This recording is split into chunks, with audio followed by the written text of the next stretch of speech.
एक अच्छा इंग्लिश बोलने के लिए स्टोरी टेलिंग आना बहुत ज़रूरी होता है। अगर आप अच्छे से स्टोरी टेलिंग कर पा रहे हैं दैट्स गुड। अगर नहीं कर पा रहे हैं तो आज इस वीडियो में आपको कुछ टिप्स देता हूं जिसकी मदद से आप बना पाएंगे। बहुत ही शॉर्ट फ्रेजेस, शॉर्ट सेंटेंसेस लिया गया है गाइस, ताकि आपको समझ में आए कि कैसे हम पास्ट में स्टोरी को बता सकते हैं, कैसे इंग्लिश हम बोल सकते हैं। ओके, तो वीडियो को शुरू करते हैं। वीडियो का टाइटल है मदर्स लव। मदर्स लव का मतलब था माँ का प्यार। ओके, तो जैसे one day Thomas Edison came home. एक दिन थॉमस एडिसन घर आए। And gave a paper to his mother. और एक पेपर अपनी माँ को दिया। He told her mother. उसने अपनी माँ से कहा, my teacher gave this paper to me. मेरे शिक्षक इस पेपर को मुझे दिए और मुझसे कहा, and told me to only give it to you, कि सिर्फ मैं इसे आपको दूँ। उसके बाद क्या होता है, his mother's eyes were tearful.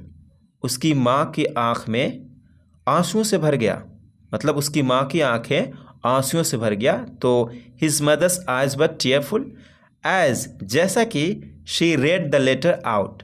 Read का सेकेंड फॉर्म रेड, ठीक है। She read the letter out loud, मतलब जोर से पढ़ा, in front of her child, अपना लड़का के सामने, अपना बच्चा का सामने। ओके, वो क्या पढ़ रही थी, वो इस तरह से कुछ है जैसे, your son is a genius. आपका बेटा एक जीनियस है।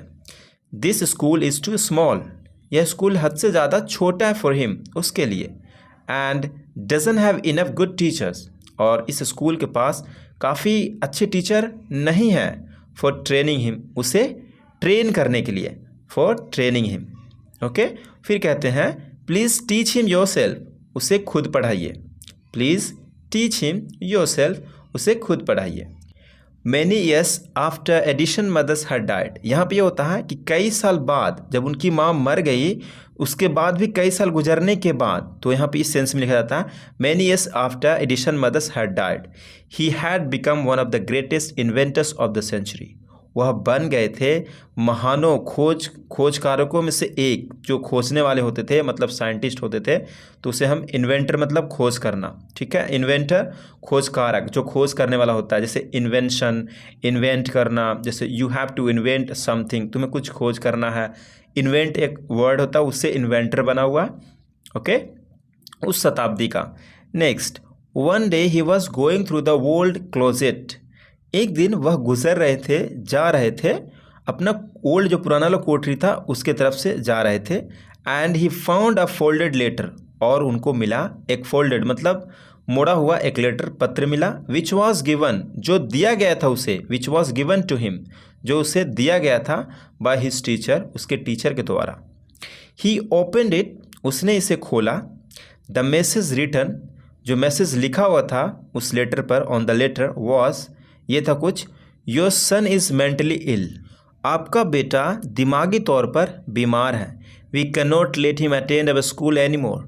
हम उसे अपने स्कूल में और भी रख नहीं सकते, मतलब अटेंड करने नहीं दे सकते, ठीक है। फिर कहते हैं, ही इज़ एक्सपेल्ड, उसे निकाला जाता है।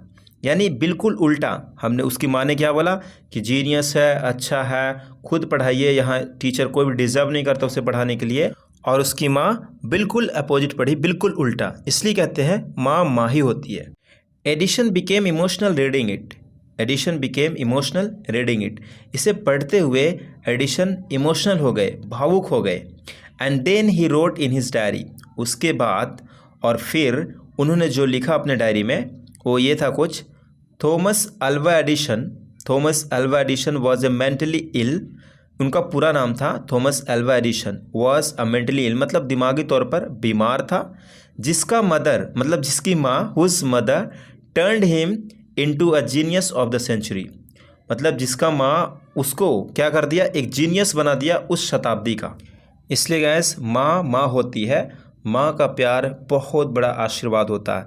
लास्ट में उसने ये भी लिखा, a mother's love and upbringing can change the destiny of a child. Okay, thank you so much guys. Story कैसा लगा आप बताना मुझे कमेंट करके।